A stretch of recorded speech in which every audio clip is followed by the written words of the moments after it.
Phone check. 1, 2. The microphone check. 1, 2, 1, 2. The microphone check. I got my headphones tuned between two different AM stations, and my briefcase is full of declassified information. Declassified. Declassified.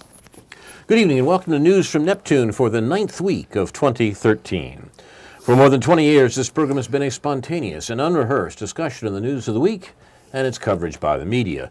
First on a so-called community radio station, and when censored and locked out of there, welcomed, I'm happy to say, by the good folks at Urbana Public Television. I'm Carl Estabrook. My discussants tonight are David Green and Ron Szoke.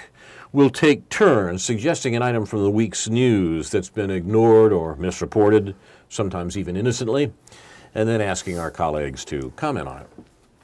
I have several on my list that I'd like to get in this evening, and I think I'll just list them. First of all, the story of a hero and a criminal. Bradley Manning, imprisoned by Barack Obama for 1,000 days. Which the hero, which the criminal, it seems absolutely clear to me, but it's being presented in quite a different way in the media. 2, propaganda unchained at the Academy Awards. Orientalism and identity politics at the movies. 3, the last European Pope. Why it's time for an Italian. And 4, Obama's SS and our Himmler. Szoke and John Brennan. Even U.S. puppets know their killers. At the end, we'll have time for Coburn's Corner, where we'll nominate cliches, overused phrases, and tedious words from the week's news for elimination. Our program's name, News from Neptune, was chosen to honor Noam Chomsky, who's been talking sense about American politics for more than twice the 20 years that we've been on the air. Chomsky has said that in the American media, quote, either you repeat the same conventional doctrines everybody is saying, or else you say something true and will sound like it's from Neptune. So, we are cablecasting from Neptune on the first day of March 2013, the first day in which there is no bishop in Rome for some time now. Sede vacante, as they say there. The seat is vacant. The chair, that is the bishop's chair in the cathedral, is empty. So this is News from Neptune, the empty chair edition. And Ron Szoke will do the first Clint Eastwood imitation. Well, I have, again, one basic point, and then maybe we'll work some variations on it. First, about the ever-widening gap between the very rich and the very poor in this country. The question of how far can this go before there is a major social and political disruption. The gap is ever increasing and at an ever accelerating rate, it seems. And very little noise is being made about this. So let me mention a new website that I found very interesting called Too Much. Too Much, February 25th, No Vacation from Inequality. This coming Sunday, this says, voters in Switzerland will likely enact a landmark set of limits on executive pay. Do you know how that came out? Has that happened yet? I'm not sure. I haven't heard. Yeah. Including a ban on both CEO signing bonuses and golden parachutes. This executive pay initiative, one poll shows, has a 64% of the Swiss public behind it. And that poll came out before the alarming revelation that one retiring Swiss top exec was getting $78 million bonus for agreeing not to go to work for a rival company. The resulting public uproar grew so loud that the errant executive agreed last week to cancel the payout. Meanwhile, last week in the United States, a news report on a new tax dodge that can up hedge fund billionaires' profits by over 50% sank without a trace. Why so much public outrage in Switzerland, and indeed more and more throughout the European Union generally, and so little in the United States. We'll leave that question for another day. Instead, in this week's Too Much, we'd like to take everybody on a little cruise ship vacation, and then they go on to list some examples of what's happening. Bank of America CEO Brian Moynihan, we learned last week, saw his pay soar 73% last year to $12.1 million.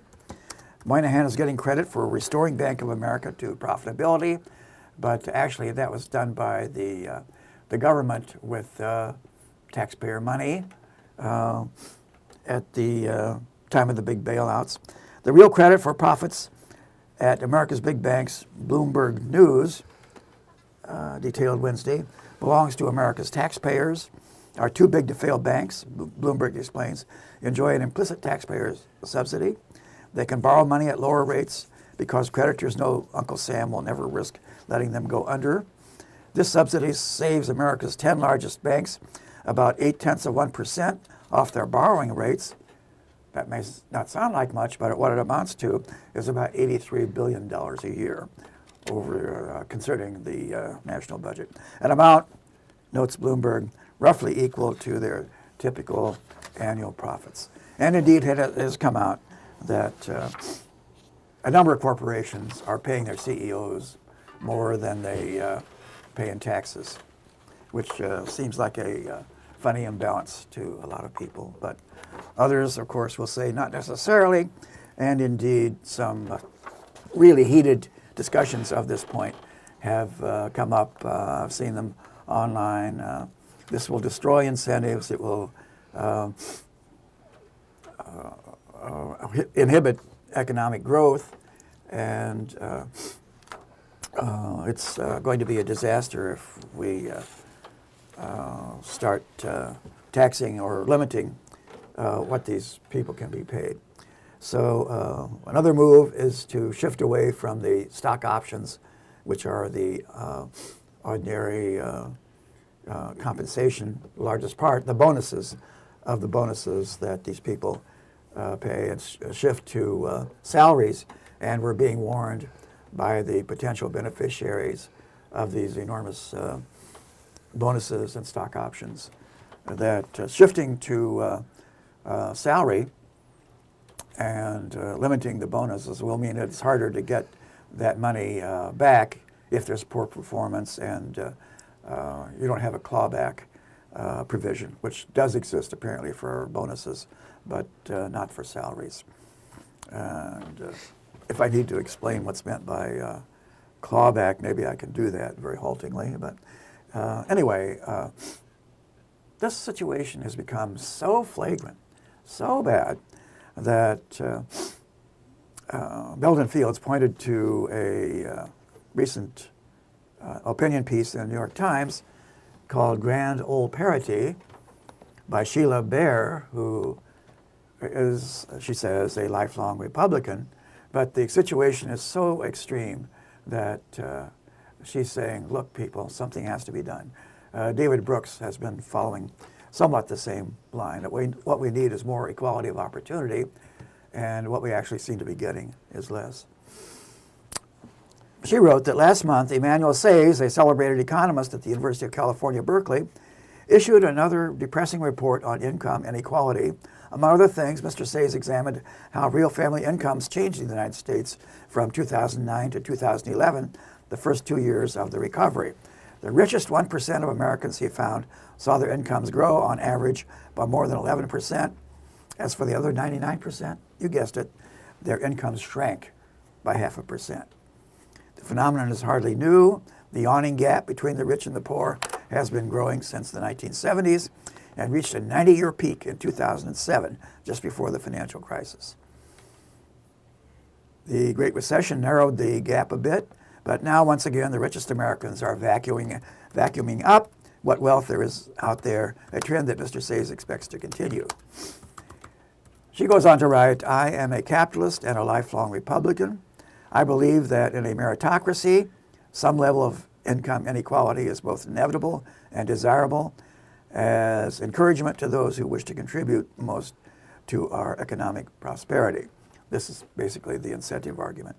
But I fear that government actions, not merit, have fueled these extremes of in income distribution through taxpayer bailouts, central bank engineered financial asset bubbles, and unjustified tax breaks that favor the rich.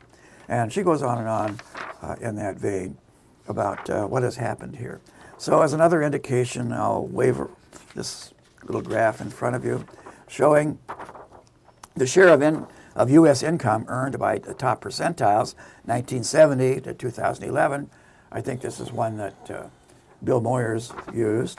The jagged line at the top being the top 1%,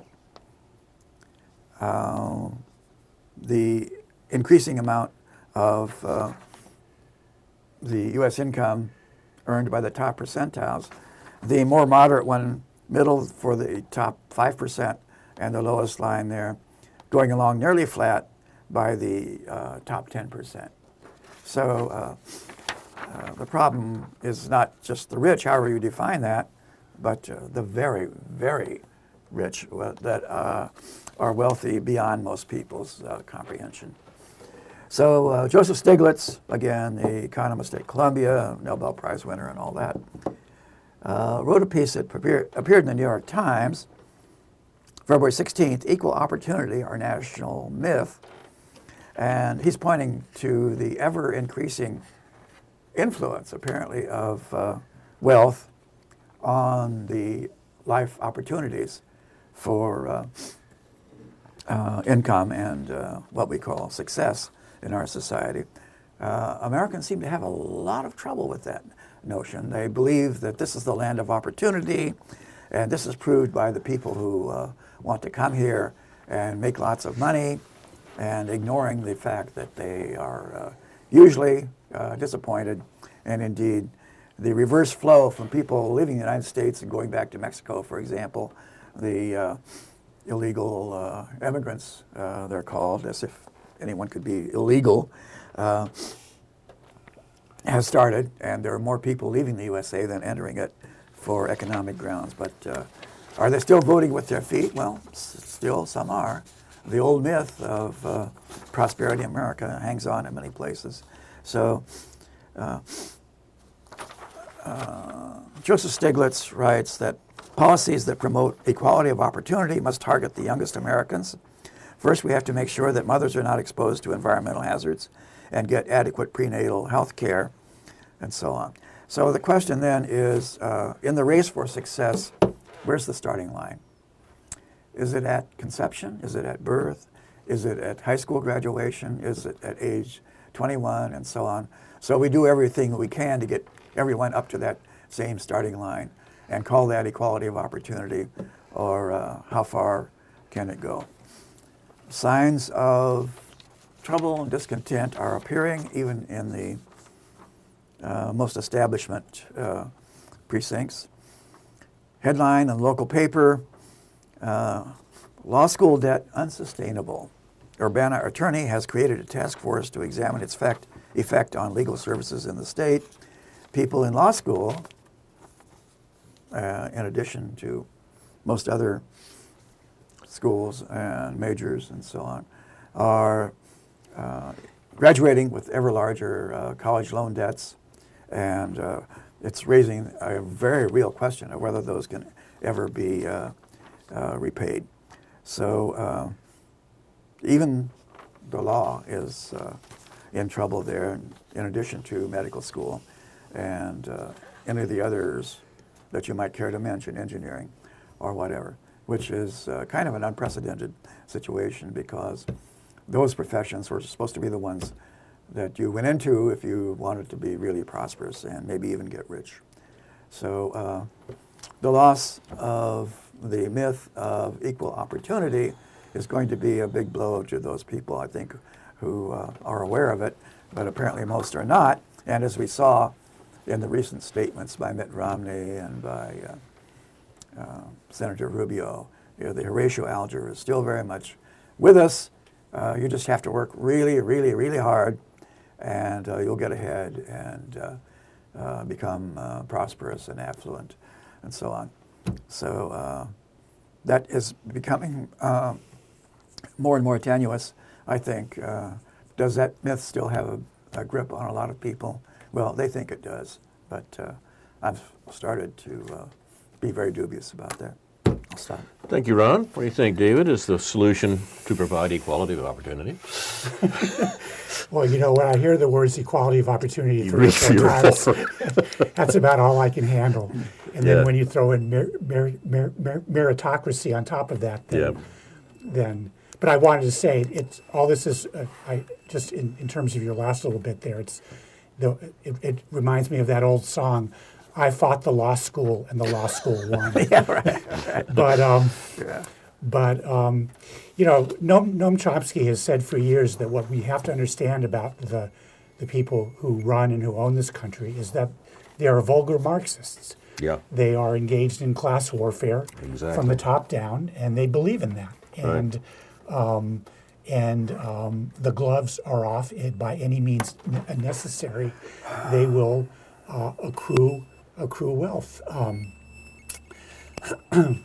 But back to the, and back to the issue of equality of opportunity. It's very much joined, that concept, that sort of noble concept, is very much joined and dependent upon the idea that there is a merit-based system in this country, that people succeed according to some way of judging their merit, what they have learned, what they're willing to do. So all this has to be broken through. All this has to be dispelled in order to understand what the nature of inequality is and where it comes from. And so there really is no. The point isn't that, you know, where should the starting line be, or where is the starting line. The point is there shouldn't be a starting line. I mean, I haven't thought this through totally, but just any of those analogies and those metaphors that go along with that deserve to be fundamentally questioned, because they all relate to a system in which is very, very rigged. Just the basic reference for this, and I was thinking the other day about a conference I'd gone to a one-day conference I'd gone to at the Ed School a few years ago, in which I'd raised the old seminal work by the economists Samuel Bowles and Herbert Gintis called Schooling in Capitalist America, which in the mid-'70s attempted to dispel these notions that schooling was really about getting ahead and schooling was about equal opportunity, and that schooling really wasn't, and that their argument was that schooling, in the way that cognitive processes are understood and the way docility is understood, that that schools are not places that can even purport to offer equal opportunity. What they're doing is they're preparing people for different roles in the class system with both the cognitive and kind of behavioral skills that go along with those. And it was just something that when I brought that up in the midst of a conference that was primarily concerned with identity politics, a topic that Carl is apparently interested in talking about today, that I didn't get a totally positive reception from raising the Bowles and Gintis issue after all these years. But I've gone back just recently and read some of Bowles and Gintis stuff from back then, and then stuff that they updated in about 10 years ago, in which they, even though their politics may have changed a little bit over the years, I'm not sure if they call themselves Marxists anymore, but they attempted to argue, or at least one of them attempted to argue, that the argument they were making in the mid-'70s still held true in the early 2000s, that schooling was still a kind of sorting machine, a kind of class-based sorting machine, and really doesn't have a whole lot to do with equal opportunity. I would ask, what is merit? What will count as merit? And does everyone have an equal opportunity to acquire merit? Yeah. What do you think deserves compensation? Exactly.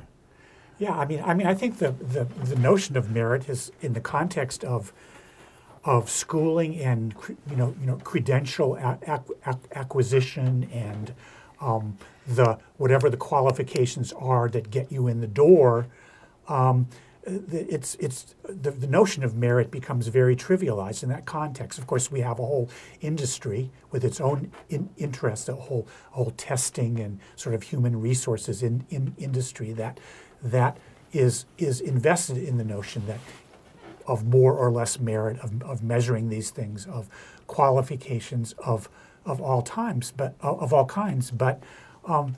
it's all predicated on the notion that that there is a scarcity of, not that there is equal opportunity, but there is a scarcity of opportunity, and that people must struggle. It's kind of it's a contrived scarcity. Yes.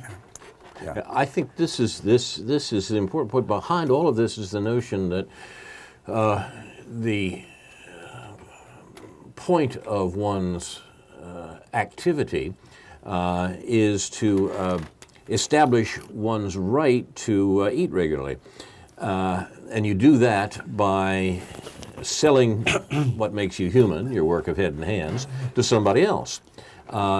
Chomsky, you mentioned earlier, David, points out that this notion arises with the spread of capitalism in the 18th century, along with the notion that people have no right to live unless they find some way to exchange their work for the things that are owned by the small class of owners, that is, food, clothing, and shelter, and so forth. And he points out that that's a fundamental transformation, that a pre-capitalist society would be astonished at the notion, however unequal it may be, that people don't have the right to live unless that right is granted to them in exchange for work by some class of owners. The serf on the medieval manor had a right to live and a right to eat, even if he was supposed to send half of the produce that he produces in his field to the manor house so that the lord could eat regularly up there. Now, this is amazing change, and what's most amazing about it is the extent in which it's bought across the board by our contemporaries. That the point of schooling is to find some way that one can establish one's merits in order to eat regularly. And that seemed quite wrong. Shouldn't we sneer at entitlements? Sneer at entitlements? Yeah. How do you mean? Well, that's the term that's being thrown back right. at people. That it's a version of the same thing. Yeah, sure. yeah. Quite right. And by the way, I would say, Ron, the thing you were quoting at the first, that publication, Too Much, from the Institute of Policy Studies in Washington, they've been around in various forms for 20 years probably. It is excellent. It's quite good. And it publishes some very good stuff on this issue, particularly this issue of growing inequality that you've been highlighting recently. And it is important, I think, to note that it's not only inequality, and we're talking here about American society, although the same is true elsewhere, it just reaches certain extremes in America, that this inequality is not only growing, that the growth is accelerating. That is, the second derivative is positive too. We're becoming more equal, and we're becoming more equal. We're becoming more unequal, and we're becoming more unequal faster, and ever faster. Now, this is this is not a characteristic that over which we have no control. It's in fact a result of the major political event of the last generation, and that is, as David pointed out a moment ago, the vicious class struggle being exercised by the 1%, by the rich in America. They struck back in the 1970s over against those 60s excesses, and they're winning. They're winning across the board. And the point to be realized in the current form of that struggle, and today is the date for the establishment of the sequester that we've been hearing about it. The thing to note about the current form of that struggle is that it's being carried on by the current administration. Our chief magistrate is on the other side. Barack Obama, the sequester was the Obama administration's idea, and what it indicates is not that we have an administration that is trying to mitigate the effects of this class struggle. They, in fact, are working for the other side. They are exacerbating the situation. They're working for the 1%. And as America, the great danger in that circumstance is that Americans begin to realize that. And all the efforts we hear, all this discussion about gridlock in Washington and so forth, is designed to make sure that Americans don't realize what's being done to them, and more importantly, who's doing it. There's a parallel struggle going on in Europe over austerity, and we can see that reflected in various ways in the recent election results there. But in this country, the real problem is that we have a political system which is designed to hoodwink and misrepresent, hoodwink the public and misrepresent what's actually happening. And the task is to break that down. This too much publication is one of the few things that it seems to me that's doing that. Rather than identifying particular villains, I would call attention to the deeply rooted popular myth of success and avoidance of failure. That kind of rhetoric really pervades our life and our thinking in many respects, I think. So win, lose, succeed, fail, these are the great polar points of orientation for a lot of people. So are you a winner or a loser? Are you a success or a failure? And this is very much part of the popular mind. But that's exactly what's being encouraged when we have folks tell us that the problem is to establish equality of opportunity. Whereas the notion is the real task is get out there and to use that equal opportunity that's been established for you in order for you to succeed. The suppressed premise there, and what they're really most interested in, is the fact that we look at the outcomes and see them as somehow justified. Yes. If equality of opportunity is established, then whatever the outcomes are, however unequal, are justified. Yeah. Rather than vulgar Marxists, I would say that many of these people are also vulgar Darwinists. This, again, is a very deeply rooted notion that they are so successful and prosperous and wealthy because they've shown that they are superior, they have worked harder, they're smarter, and they have more merit than other people. So it's a matter of not only survival of the fittest, but the best people inevitably coming out on top. But I would say that among liberals, it's a matter of being sort of refined and more sophisticated social Darwinists, not the idea that, you know, that people are just left to their own devices and are born with innate characteristics that determine their quote-unquote success or failure. It's that everybody has this opportunity and everybody has potential and all this language about this, but still, given our economy, there's going to be people working menial jobs and there's going to be people going to law school with what, you know, not that that's also great apparently, but also as a kind of sort of technical footnote to this discussion has to do with employment and the nature of unemployment, and the ownership class has never been happier with the level of unemployment, which is anywhere from 8 to 10 to 12 to 15% if you count in discouraged workers and temporary workers and intermittent workers of various kinds, and that's good for them because that helps them to keep wages down, to keep worker demand down. We spent quite a few years in the 1990s talking about the something called NAIRU, the non-accelerating rate of unemployment, in which supposedly you had to have a sort of a normal rate of unemployment, which was anywhere from 4 to 6%, in order to keep inflation from rising. Well, those debates seem quaint now, because if we had a 4 or even a 6%, we would think we were a lot better off than we were now. But the fact of the matter is that the so-called job creators are quite happy with a high level of unemployment because it prevents workers from demanding a greater share of their profits. And look what that means for the politics. I mean, we have an administration which says, oh, look, we're going to create jobs primarily by providing some money for those job creators and so forth.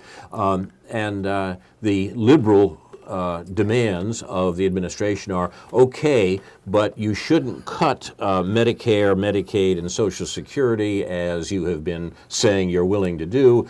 Please don't do that. And if the liberals win, then the administration will make only minor cuts in Medicare, Medicaid, and Social Security. This is already playing on the on the field of the rich, so much so. I mean, this administration should be we should be demanding a jobs program. We should be demanding a WPA.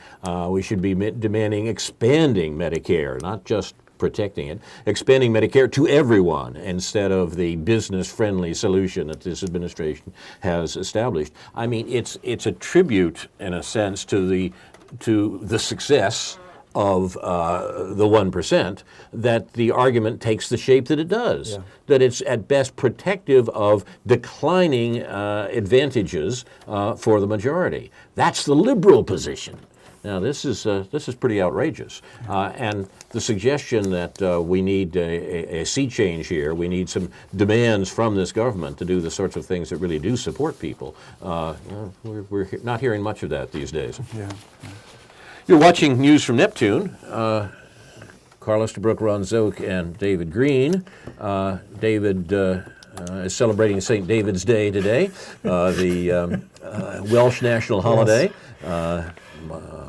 My grandfather is Welsh, even if yours isn't, David, so I'm in favor of it. Well, you know what, Carl? My grandfather actually was Welsh. Oh, really? Yes. Okay, well, yes. good. All the more reason that we should celebrate David's Day. He was a Jewish Welsh person. Excellent. Came to this country in 1890. Well, Mine was just a Welsher. Right? Yeah. Them's fighting words, friend. You may be more Welsh than I am. Anyway, the first thing I'll refer to in a self advertising sense is that many of the arguments that we make on this show and the points that we make were included in a guest commentary that I published in the News Gazette a week ago Sunday, and you can look at that online in case you missed it. You could just Google my name and News Gazette, and you'll come up with a couple of commentaries I've written in the past few months. So for whatever reason, I think the media analysis of this that Chomsky would make is that the kind of thing that could never be published in a big city newspaper could be published in a small town newspaper, even a right-wing newspaper. So, there is a place for quasi-socialist commentary in our local community. It's an interesting point, David. Even with all the talk of new media and the web and the internet and so forth, it is true that in the local scene, certainly, and the one of the few fora that actually exist where political ideas are exchanged are the columns of the local newspaper, as you say, a right-wing rag, but still in all, these things end up there. That's peculiar. Cracks in the facade in which a little light gets through, huh? Yeah, or just some inexplicable sense of fair-mindedness among the editors is a possibility. I mean, I know they must think I'm an absolute lunatic, but they print my stuff. I know, Carl, they think you're a lunatic, but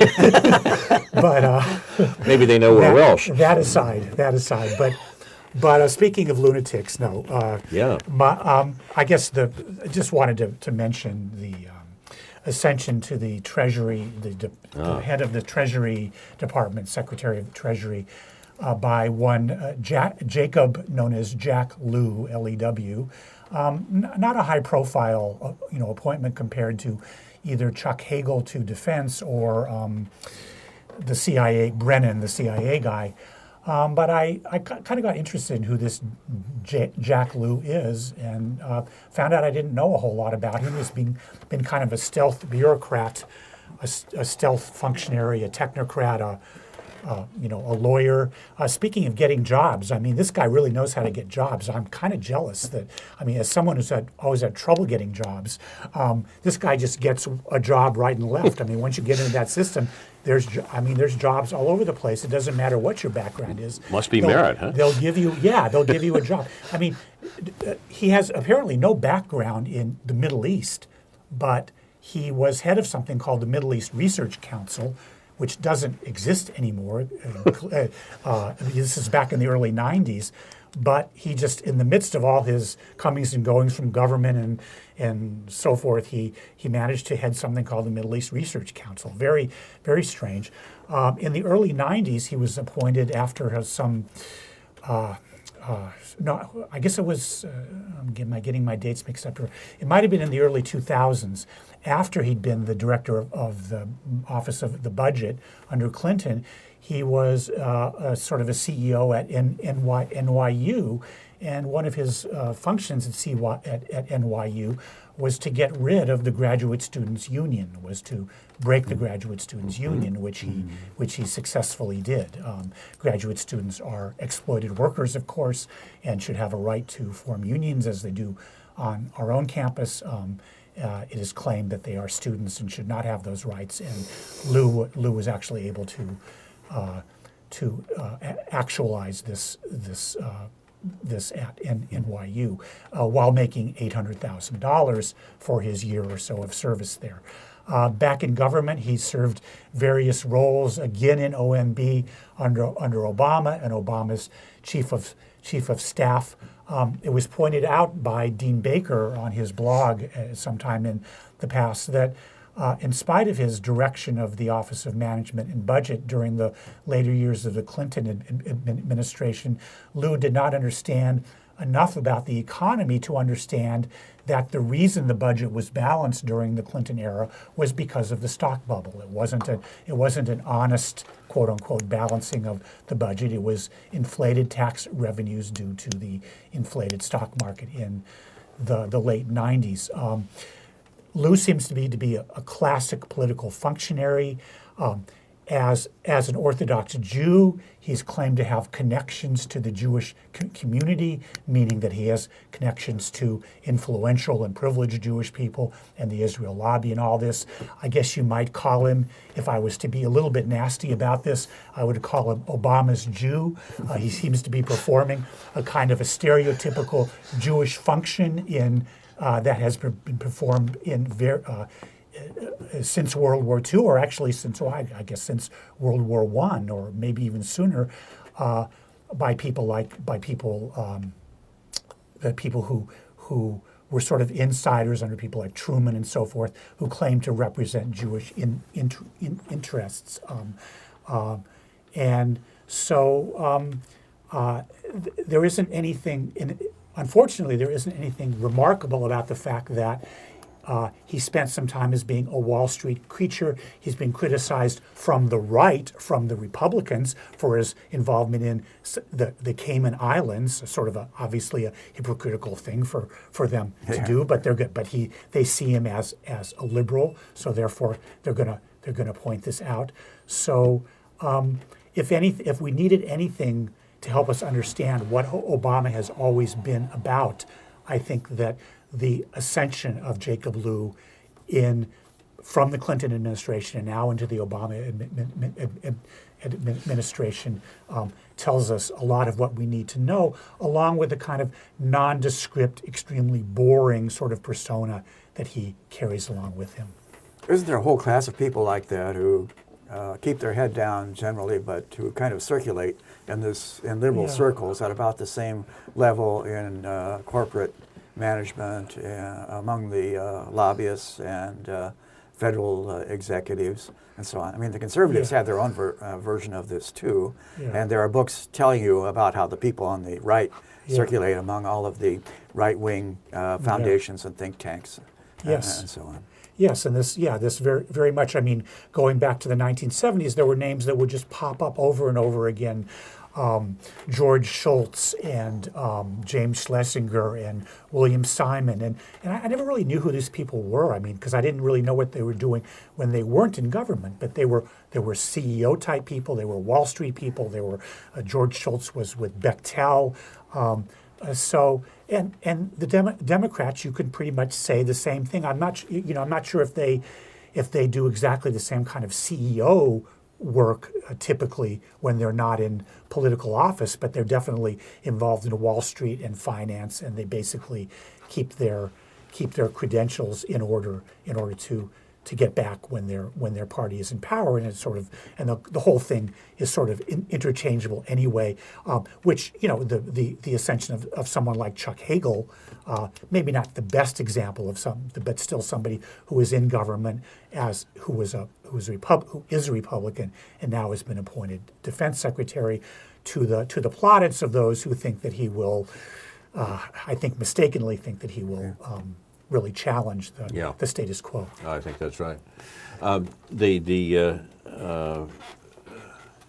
The ascendancy of Hagel to the Defense Department has been greatly pressed by good American liberals who said, you see, this means a modification of Obama's murderous Middle East policy.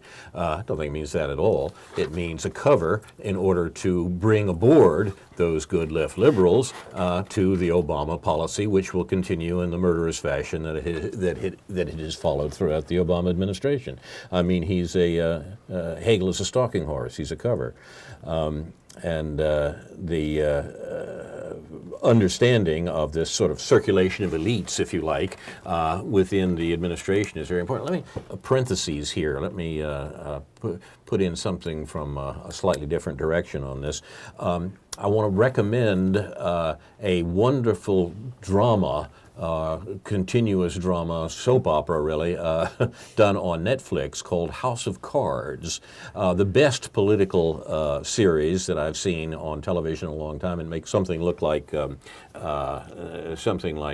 West Wing look sophomoric. Kevin Spacey, a brilliant actor, is the central figure of this drama about a House Majority leader manipulating the elites that you were talking about, David.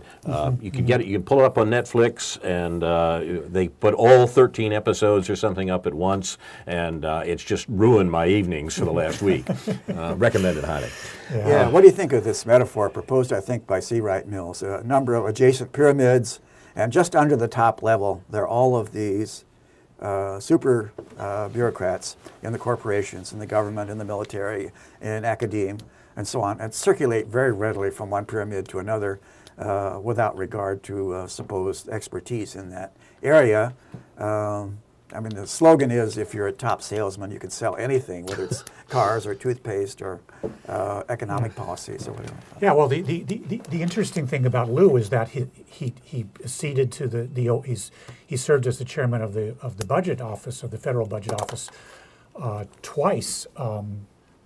Under Clinton and Obama, but his background which is itself as is important. As a lawyer. His background is as a lawyer. I mean, there's something about the lawyer. I mean, I think it's most commonly that these people are lawyers. There's some economists among them, and there's some businessmen among them. But there's something about being there's something about the managerial. That there's a managerial thing which has been dominant in this country since the end of the 19th century. That really goes back. And for instance, you read about the people who really ran the economy during World War II were called the dollar a day men. They were corporate executives. I don't even think they were called CEOs at that time, but they basically ran the economy and the government during the years in which ironically, business, it wasn't business as usual in any sense. They can sort of openly exercise while they usually claim that there's a separation between government and business and free enterprise and government control.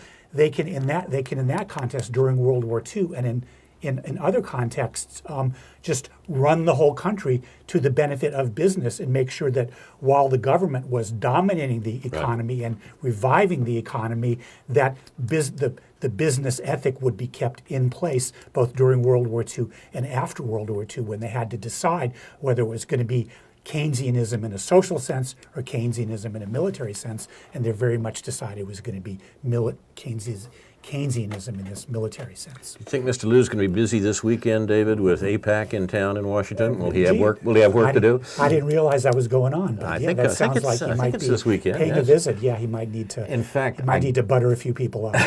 Well, and I gather it may be right up his alley in the sense that one of the things that they're most concerned about in the APAC, the American-Israeli Political Action Committee meeting in Washington, is that the sequester not include aid to Israel, and that most of their activities are spent on the Hill, making sure that that will be exempt, whatever else happens with the sequester talk, and that has certainly been seriously misrepresented, I think, across the country. One thing I have to get in, one quote I have to get in when I did my little bit of Wikipedia research on Liu, is that Sandy Berger, the former Clintonoid person, said when it became commonly known that Jacob Liu was an Orthodox Jew, Sandy Berger felt like he had to say that Jack Liu never lets his religious faith interfere with his political duties.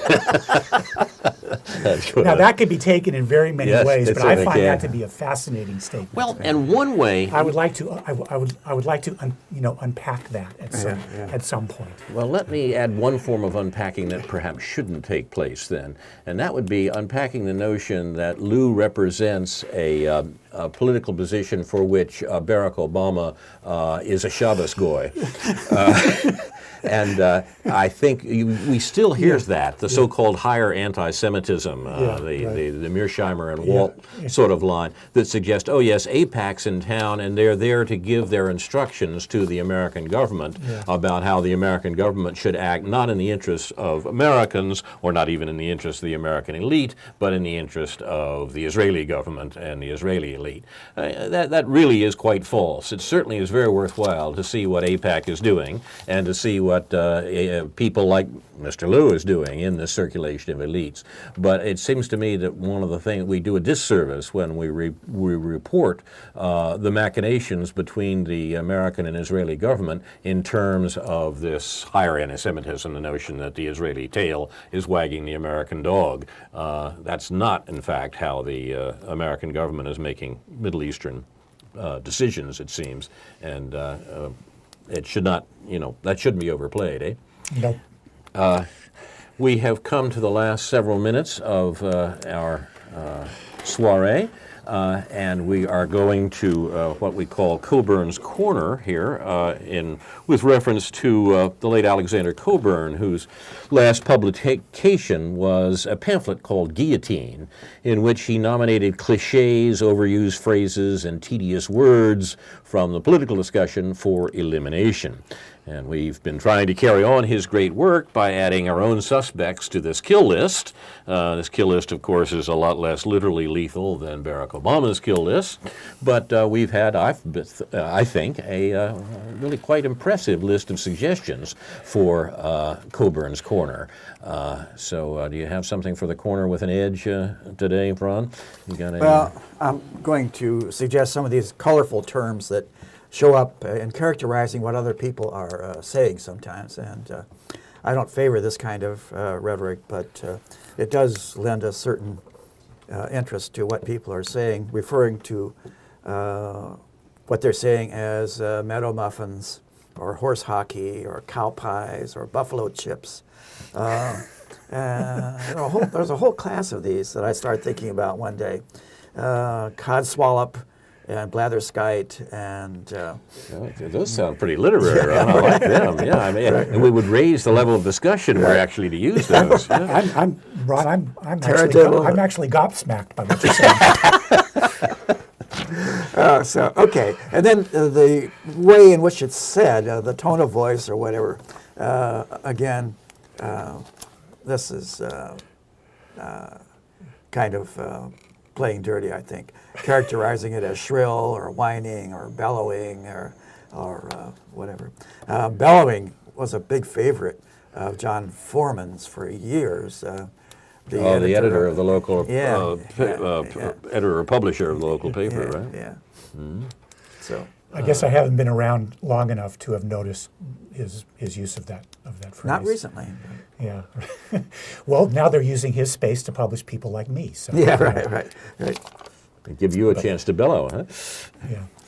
I would bring up, I don't know if this is really within the purview of Coburn's Corner, but just one of those words that is so opaque and cliched, and that is the pivot to Asia. Oh yes, here. And you know, I mean, it's probably worth more discussion than some of these phrases we come up with in terms of what it is and what its purpose really is, what its function is, because I think it's a deeply ideological, has a deeply ideological aspect to it. But it doesn't. First of all, it doesn't mean anything. I mean, there's no pivot to Asia. We've had relations with Asia the whole time. We've had relations with the Middle East the whole time. We have relations with everywhere in the world that quote unquote matters the whole time. So what is it that elites, that pundits and talking heads and foreign policy intellectuals, what is this fascination that they have with phrases like this that somehow define some sort of insider knowledge about some sort of high talk about, well, what's the strategy going to be? What's the grand strategy going to be? And I think the recent employment of this so-called pivot to Asia, whatever the reality of what we're doing, it just kind of covers up every intelligent discussion of what is actually going on. Not like everything doesn't cover up intelligent discussion of what's going on. It's a good example, too, David, of something this administration, I think, does particularly because of the proclivities of our chief magistrate, that is basketball metaphors. The pivot that they have in mind there is a basketball metaphor, right? How did I miss that? How did I miss that? And we know that Obama has been, it's been pointed out that Obama's basic political stance, or move, if you like, is itself a basketball metaphor. Fake left, drive right. And that this, again and again, this happens on the sorts of things we're talking about today. Entitlements, for example, the Medicare, Medicaid, Social Security. Fake left, Obama's going to protect those. Drive right, cut them. And this is, once again, I think, and I almost have the suspicion that it's more than a metaphor. It is, in fact, the literal content of Obama's political thought.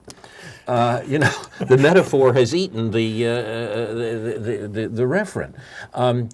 His politics are that superficial. We'll do here what we do on the basketball court. And it will just mutatis mutandis take a different form. Okay. Again and again, we hear this basketball metaphors, including the one that he used early on, not so much anymore, take him out. He's taken people out of plays all along since he first ran for Congress in Illinois. And again, it seems to me that the metaphors of a player being guarded or removed from the scrum, another sport, is the sort of thing that he's devoted to. So basketball metaphors, I'll put them in Coburn's Corner. Yeah, game changer. Game changer. That's a very good one. And he's talking about Iran's nuclear weapon is a game changer. Yeah. Now this is the level of thought we're getting, I think, from, and what that points up is the extent to which this is advertising, as David was suggesting. This is propaganda. This is front work. What's actually being done in American policy, in American foreign policy, is remarkably consistent from administration to administration. But what we have here is someone who's thinking in new metaphorical terms. Yeah, what interests me are the underlying metaphors and patterns of thought behind such things. I was looking at a recent book by a Dutch scholar about westward movement. He calls it the heliocentric myth, which goes from east to west, following the sun, and now we're about to leap the Pacific and pivot to Asia and start worrying about whether the Chinese are acquiring some sea power and so on, and challenging them. for domination of the globe.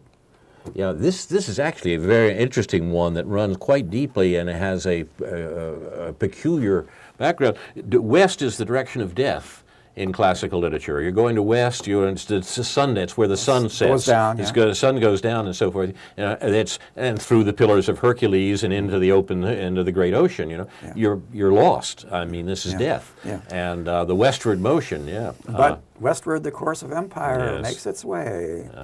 The great reversal here, perhaps, is what we're dealing with. You've been listening to News from Neptune for the 9th week of 2013. Our program is named in honor of Noam Chomsky, and this has been the Empty Chair, Sede Vacante edition in honor of the absent Bishop of Rome. If our program is interesting, I've got to get at just one comment that I had in my notes on this. Ron made the important point when the Pope's resignation was announced a little while ago, that the journalistic convention about the present or the recently passed Bishop of Rome is that he's arch-conservative, reactionary, so forth and so on. Nobody paid any attention to what he had to say politically, says Ron. And he's absolutely right about that. And I think, in thinking about that point, I would suggest one of the reasons of it is that there was, in fact, a great deal of worry in the midst of contemporary European politics that the papacy might say something political. And I was struck by what the British Prime Minister and the German Chancellor said upon the Pope's retirement. They pointedly referred to him as a religious leader and specifically eschewed the fact that he had said a good deal about the European economic and political crisis as they had noted at the time, but they wanted to make sure that those views were not introduced in the discussion on the occasion of his departure. So, yeah, more to be said on that, and we'll probably have more to say about it as the Vatican's March Madness continues. If our program has interested you, have they got brackets for that? They do. They do. I have one. I'll put it on the website for News from Neptune. Okay. There's a Pope bracket that you've got to see to believe. Very neat, very cleverly done. Okay. If our program has interested you tonight, you may want to look at similar programs here on Urbana Public Television, now not only on cable, but streaming online at urbanapublictelevision.org. On Sunday of this week at 4 p.m., our friends produce Labor's Worldview. This is a special about Martin Luther King Jr. Weekdays, Monday through Friday at 7 a.m., Democracy Now! At 8 a.m., The Big Picture. This coming Monday at 1 p.m., a repeat of that Labor's Worldview program with David Johnson and with Johnson and Iman, our friends from that program. At 2 p.m., The Big Picture with Tom Hartman, a rebroadcast. That's at 3 p.m., We Are Half of Iran's Population, the women's rights activists of Iran, consisting of a vast spectrum of different points of view, is featured in this program. That's not something we hear much about, and as usual, Urbana Public Television is doing a good job to bringing these programs to our notice. That's 3 p.m. on Monday. At 4 p.m., another interesting program I haven't seen, but I'll look forward to now, called Blood Antiques.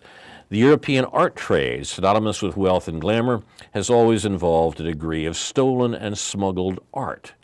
Now, Afghanistan's rich cultural heritage is financing terrorism and the Taliban, or so they say.